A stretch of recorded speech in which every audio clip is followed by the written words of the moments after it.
diabetes desafortunadamente es una enfermedad crónica que en la mayoría de la población en etapas más o menos entre 40 y 50 años empieza el diagnóstico, ¿verdad? de esta enfermedad, y la complicación crónica es el daño renal por diabetes, que es la primera causa de daño renal y de hemodiálisis pues a nivel nacional y a nivel mundial. ¿Diabetes llevará algún momento, va a llegar a un problema renal? Evidentemente, casi siempre. Sí, casi siempre. Un 30 o un 40% de los pacientes diabéticos a los 20 años empiezan, entre 10 y 20 años después del diagnóstico, empiezan a desarrollar daño renal. Y pues desafortunadamente es algo que no causa síntomas. ¿Diálisis me dijo usted?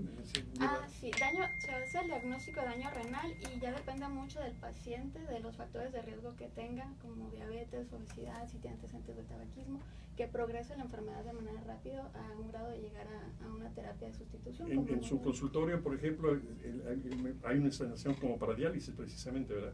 Sí, bueno, la diálisis se hace en hospitales, entonces en los hospitales tanto públicos como privados el tratamiento es diálisis peritoneal de manera institucional, y en privado es en hemodiálisis. Hemodiálisis. Sí. ¿Qué tan complicada es la diálisis? ¿Qué tan dañina? ¿Qué tanto duele? ¿Qué tanto? A mí se me hace tan terrible, ¿no? La verdad es lo que más miedo le tienen los pacientes. Sí. No dices la palabra diálisis y piensan que es la parte final de todo, ¿no? Pues afortunadamente es como parte de un tratamiento. Afortunadamente hay tratamiento para insuficiencia renal, y eso pues es, al final de cuentas, es la diálisis o la hemodiálisis, que le da al paciente una mayor sobrevida.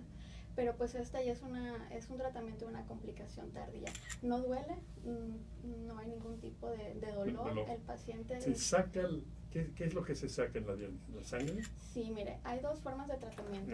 Pues dijo hemo, entonces... Sí, bueno, diálisis es en general, pero de los dos tratamientos es diálisis peritoneal y hemodiálisis.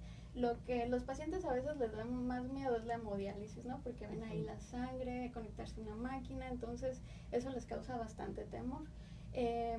La hemodiálisis consiste en la eliminación de sustancias tóxicas. El riñón ya no funciona ni para sacar líquido ni para depurar toxinas. Entonces la hemodiálisis funciona como un riñón externo, ¿no? Un riñón artificial. Es el procesamiento de la sangre, donde pasa por un filtro, y son varias veces las que pasa por un filtro, y eso le ayuda a que la sangre permanezca libre de estas sustancias. Desafortunadamente es un tratamiento que pues es de por vida, ¿no? No es pasajero, no es temporal. El paciente tiene que vivir hemodializándose, y esto se hace cada tercer día, lo que a veces pues ya somete al paciente a permanecer a lo mejor en un lugar, ¿no? En un solo lugar, es decir... Ya no puede moverse. No, vacaciones pues no se puede, a menos que encuentres donde vayas a vacacionar, donde te puedan realizar el tratamiento, porque la suspensión de un día o de 2 sesiones de hemodiálisis pues evidentemente culminará en que el paciente se ponga mal, se empiece a hinchar, a retener toxinas, a tener síntomas, y eso puede tener complicaciones ya más serias. Usted, que aparte de su consultorio privado que está en la línea Centenario, ¿verdad? Sí, se llama Clínica Maya. Qué precioso lugar, sí. Me encantó, por cierto, está muy bonita, ¿verdad? Preciosa clínica. También trabaja en el Chávez. Sí, trabajo. Y también ahí ven mucho esto de la diálisis. Hay una sala inmensa. Sí. Yo me acuerdo, yo he estado ahí internado, por ejemplo, y de pronto veo, son un montón de camas para la gente que va a diálisis. Así es. Sí, ¿verdad? Trabajo en el Hospital Ignacio Chávez, tenemos una unidad de hemodiálisis. Empezó el hospital con poquitas máquinas, y de repente la población también empezó a crecer, entonces el requerimiento fue aumentando, y ahora tenemos aproximadamente cerca de 120 pacientes en hemodiálisis. 120. Sí, así es. Entonces es un espacio especial para el paciente que requiere el tratamiento. Generalmente es ambulatorio. Primero que nada, detectar que no tenga uno diabetes. El problema es diabetes. Sí. Y si tiene diabetes hay que empezar a tratarse el problema renal. Sería a la inversa entonces, antes de la diálisis. Así es. Si hay diabetes se tiene que hacer, por lo menos, siempre hay que hacer valoraciones médicas, examen general de orina y estudios de sangre para ver el funcionamiento del riñón. Ya si empieza a haber algún dato, como es la pérdida de proteínas a través de la orina, entonces se puede decir que es la primera fase del daño renal, y ahí es donde se tiene que hacer una intervención oportuna para que no progrese la enfermedad. ¿Qué intervención oportuna? ¿Qué es lo que se hace? Bueno, si el paciente es diabético, muchas Claro. veces hay que controlar los niveles de azúcar, ¿no? Porque, como le comento, es asintomático el traer la glucosa alta. El paciente Sí.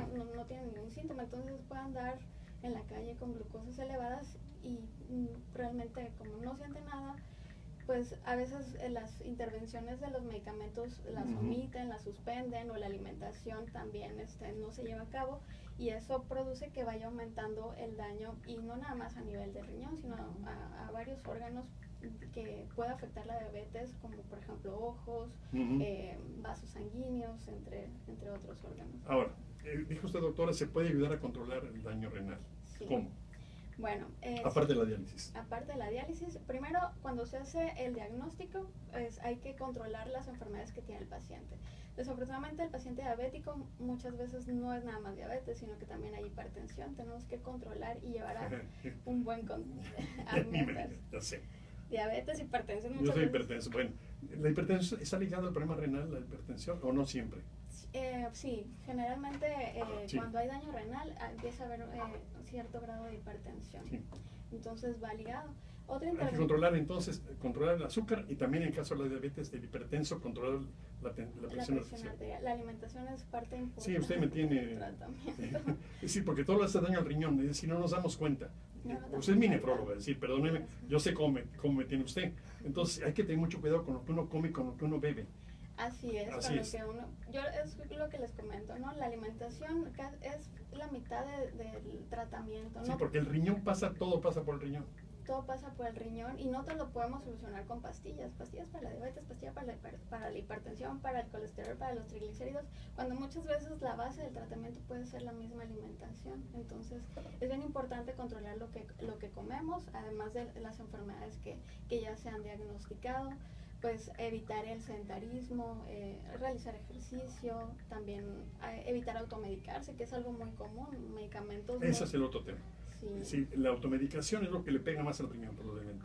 Sí, la automedicación, sobre todo hay medicamentos de venta libre como son los analgésicos, ¿no? Nos es muy fácil tomar un diclofenaco, y a veces me duele la espalda y un diclofenaco diario por mucho tiempo, ¿no? Entonces todo eso... ¿Eso va a dar al riñón? Sí, son medicamentos analgésicos que se consideran pues nefrotóxicos y que causan daño renal. Y si el paciente es diabético, hipertenso, con sobrepeso, tabaquismo, etcétera, pues ya se suman una serie de factores que incrementan la progresión del daño. Por ejemplo, en mi caso particular, usted, por ejemplo, me quita el Atacán con hidroclorotiazida. El hidroclorotiazida hace daño, aunque el Atacán sirva para la presión arterial. Es decir, los médicos generales de pronto a veces también olvidan este tipo de problema, ¿verdad? Sí, hablo de un caso particular que me queda claro, involucra usted mi médico, ¿no? Sí, el hidroclorotiazida es un buen diurético. Sí, pero... De hecho, es la primera línea de tratamiento para la hipertensión, pero hay que ver el paciente, hay que hacer hay que hacer un diagnóstico integral, estadificar. Si tenemos cierto daño renal, ya el riñón no está funcionando adecuadamente, hay que ver los efectos secundarios que tienen los medicamentos. Por ejemplo, la hidroclorotiazida puede causar incremento de ácido úrico. Exacto. Puede causar aumento del colesterol y los triglicéridos también. E incluso aunque sea muy bueno, genera el efecto secundario, es complicado. Sí, es complicado. Hablando de un caso simplemente de cómo medicar. De cómo medicar. Sí, si el paciente tiene una función renal estable, puedes automedicar, automedicar no es una disculpa. Doctora, puedes medicar el Atacán Plus, pero si ya hay cierto grado de daño renal, la hidroclorotiazida, hay otros medicamentos que son menos agresivos para el riñón dependiendo de la etapa en el que se encuentra. Nunca tomar medicina por sí mismo, nunca la automedicación, nunca. No, ni hacer caso, por ejemplo, de lo que a algún conocido le funcionó, y las recomendaciones a veces que se van dando sin la prescripción de un médico pueden llegar a ser muy peligrosas. Muy peligrosas. Sí. Doctora, ¿dónde está el consultorio de la doctora Liliana Mondragón? Yo lo sé porque yo voy a ir, pero bueno. Me ubico en Clínica Maya, se encuentra en Centenario. Pasando, sí, la que sigue de Avenida Hidalgo, para decirlo de alguna manera, pero del otro lado de Reforma. Cruza Avenida Hidalgo por el lado de Reforma. Al mero fondo. Sí, a mano izquierda hay dos topas, y de ahí está una clínica muy bonita. Muy bonita. Dice Clínica sí. Maya con una bandera de México, y ahí nos encontramos. ¿Su teléfono, doctora Mondragón? El teléfono, no me, déjeme, aquí lo voy a tener, es de la clínica. Sí, yo lo debía tener también, se supone que lo tengo. Es el 204, perdón, es el 217-4657. Muy bien. Doctora Liliana Mondragón, muchas gracias. Vamos a seguir platicando de temas renales. Claro que sí, muchas gracias a ustedes por la invitación y ha sido un honor estar con ustedes. Gracias. Voy a mensaje, regreso enseguida.